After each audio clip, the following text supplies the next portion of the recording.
Good morning everyone, I'm Ritu Parekh from Arya College of Engineering and IT. We are going to study radar and TV engineering. Topic name: Transmission of TV signal through satellite. Introduction. A satellite is basically a self-contained communication system with the ability to receive signals from Earth and to retransmit those signals back with the use of a transponder. Transponder is an integrated receiver and transmitter of radio signals. A satellite has to withstand the shock of being accelerated during launch up to the orbital velocity of 28,100 km an hour and a hostile space environment where it can be subjected to radiation in extreme temperatures for its projected operational life, which can last up to 20 years. Satellites have to be light as the cost of launching a satellite is quite expensive and based on weight. They must operate at a very high reliability of more than 99.9% in the vacuum of space with no prospect of maintenance and repair.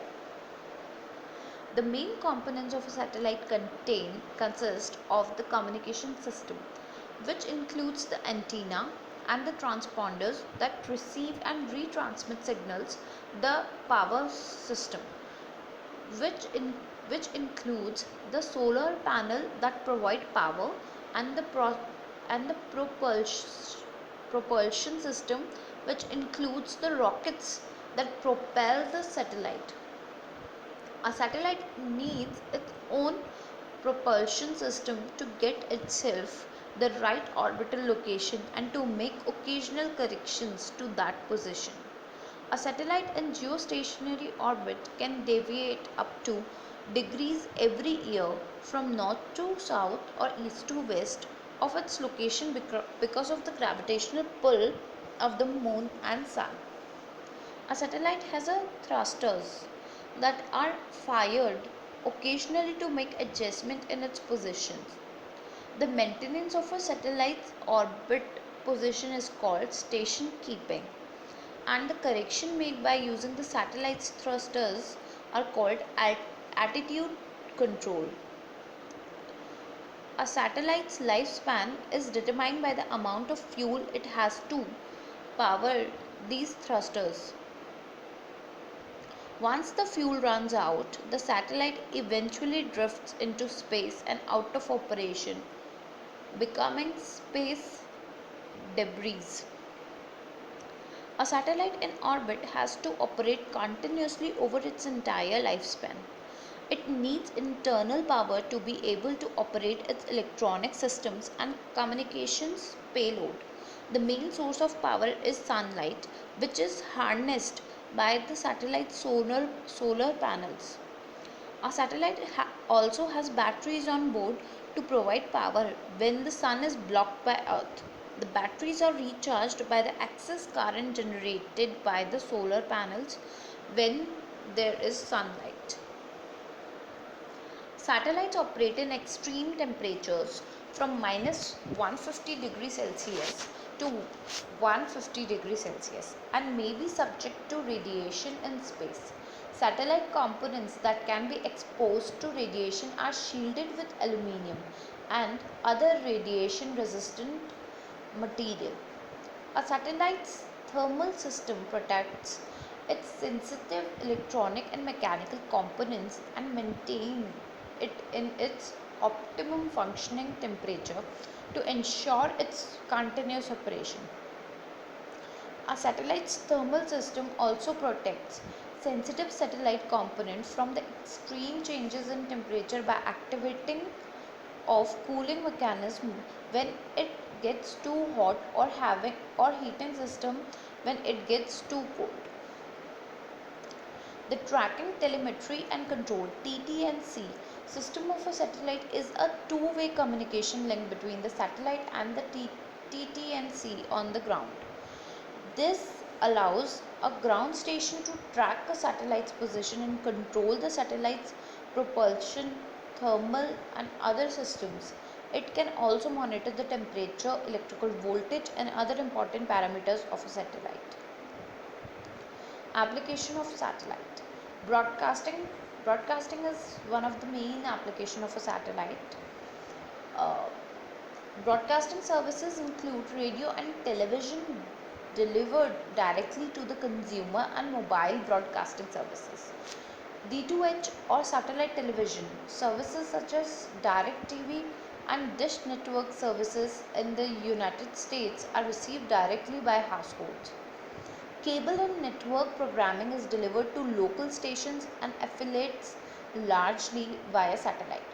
Satellite also play an important role in delivering programming to cell phones and other mobile devices such as personal digital assistants and laptops.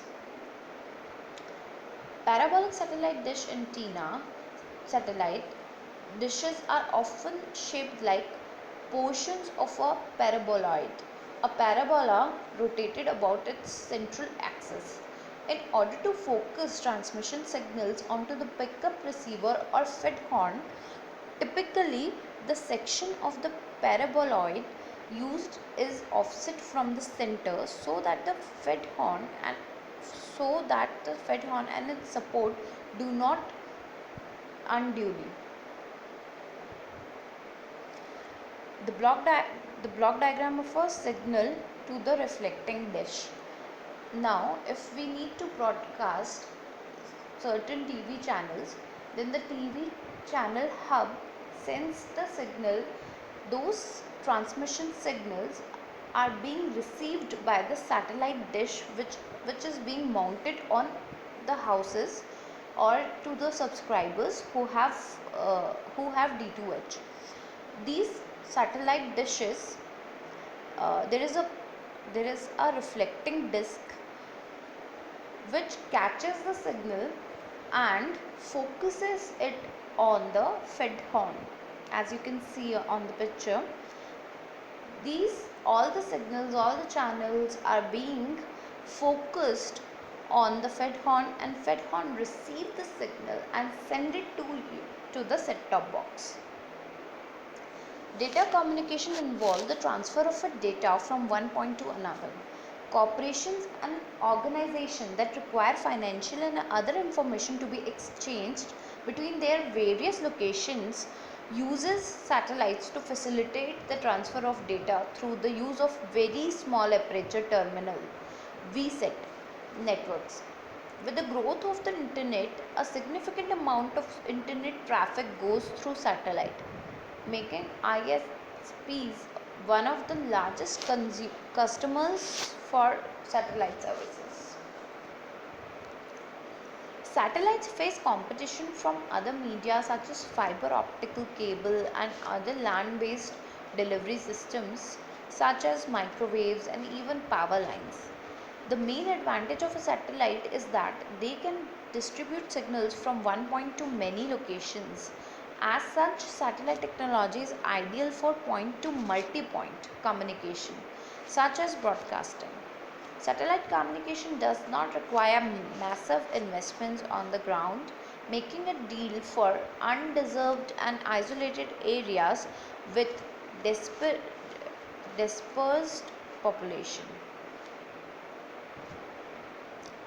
Direct Broadcast Satellite (DBS) refers to satellite television system in which the subscribers and end users receive signals directly from geostationary satellites. Signals are broadcast in digital format at microwave frequencies.